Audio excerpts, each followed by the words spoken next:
So I thought I would do something a little bit different for this video. Normally I take a detailed look, a deep dive into a particular item that I have in my Beatles collection. Today I thought I might show a wide range of my Beatles collection. Particularly, I want to focus on the years between 2009 and 2019. There was quite a bit of Beatles product released during this time. You might be surprised by just how much there is. Maybe you have a lot of these items. Maybe there's some you didn't know about. Please comment on your favorite item, an item that you didn't know existed, an item that you thought was pointless in being released.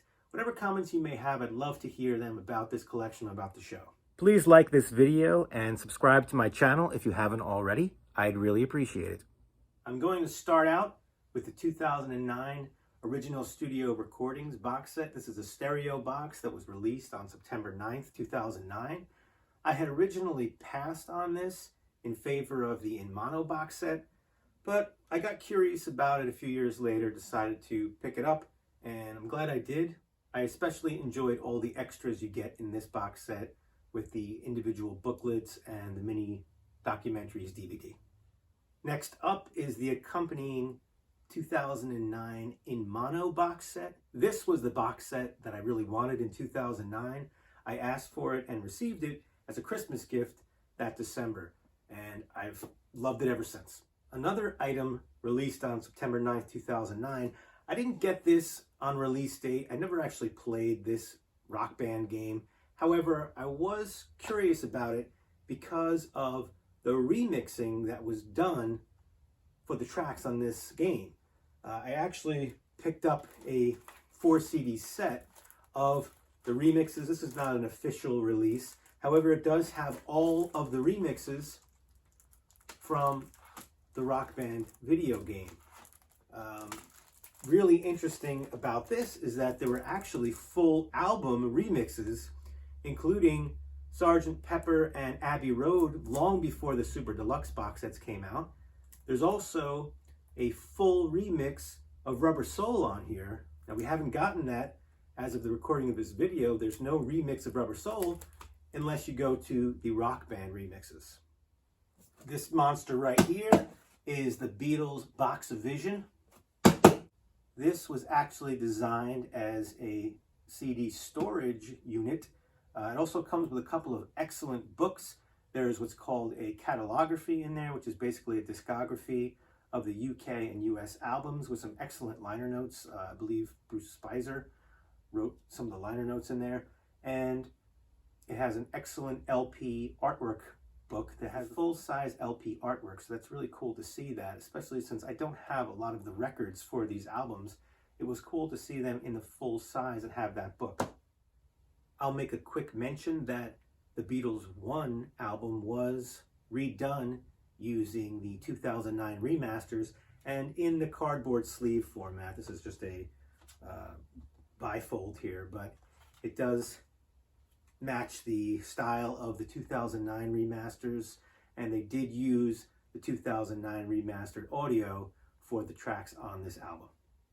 Towards the end of 2009, all of the 2009 remasters were released as a stereo USB, which is housed in a metal apple, and all of the songs are on the USB plugged in your computer, and you have all of the high quality FLAC files of the 2009 remasters. This is really excellent.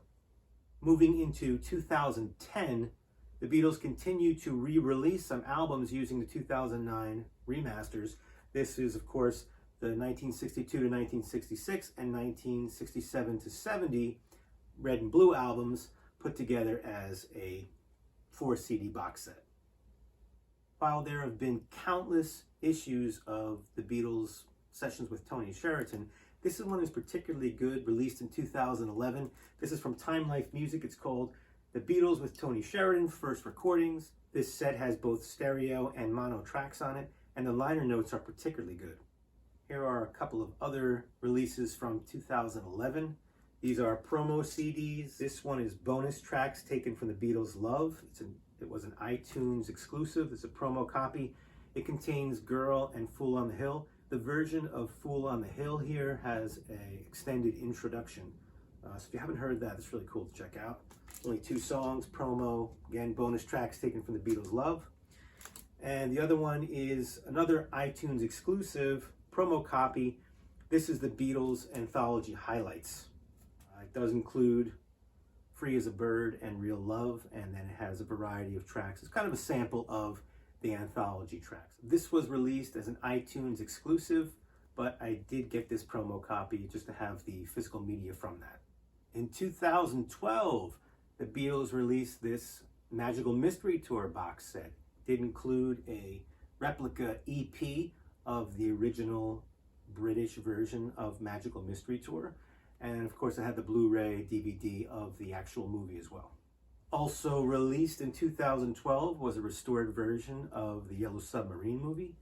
Now, once this movie was released, they also re-released this Yellow Submarine Songtrack. It's still the same remix that came out in 1999, I believe it was. However, they just packaged it to, again, match the style of the 2009 remasters. Also released as an iTunes exclusive in 2012 was this album, Tomorrow Never Knows. Kind of an updated rock and roll music album. It was released, I think, very limitedly on vinyl. This is an unofficial copy, which looks very nice just to have the physical media, and I also have a promo copy of it. In 2013, On Air, Live at the BBC, Volume 2 was released. At the same time this new collection was released, the original collection from 1994 was remastered. Some of the tracks were replaced with better sources. They did a nice job remastering this. These 2 albums were also released as a box set, 4-CD box set, titled Live at the BBC, The Collection.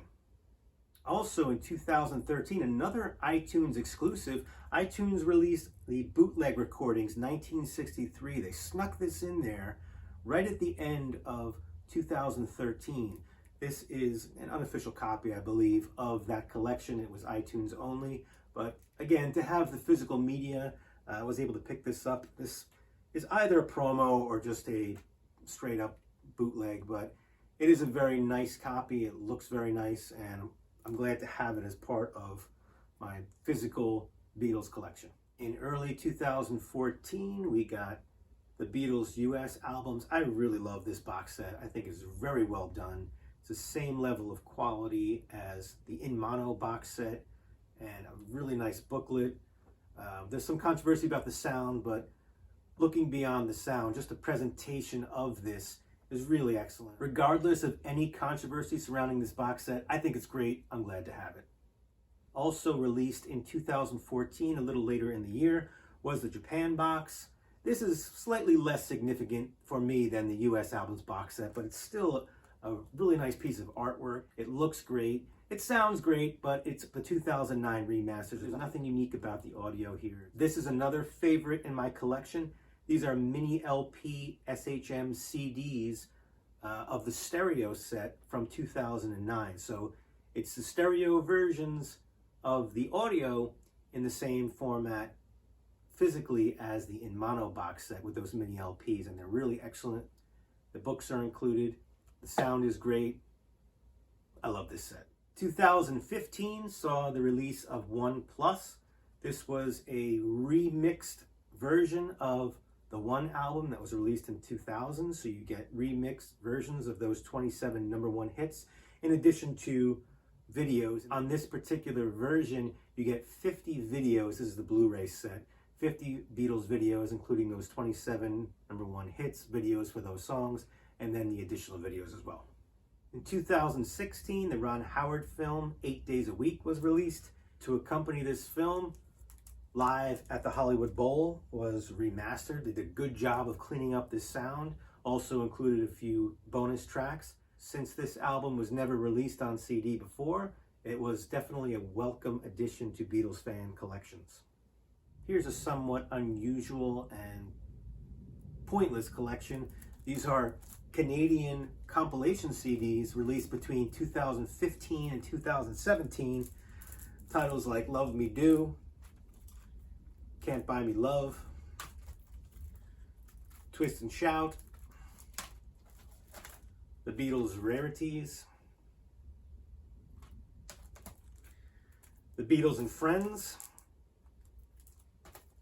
and lastly, the Beatles Love Songs. I don't have all of these. I think there were even more than this. I think these CDs had something to do with copyright expiration.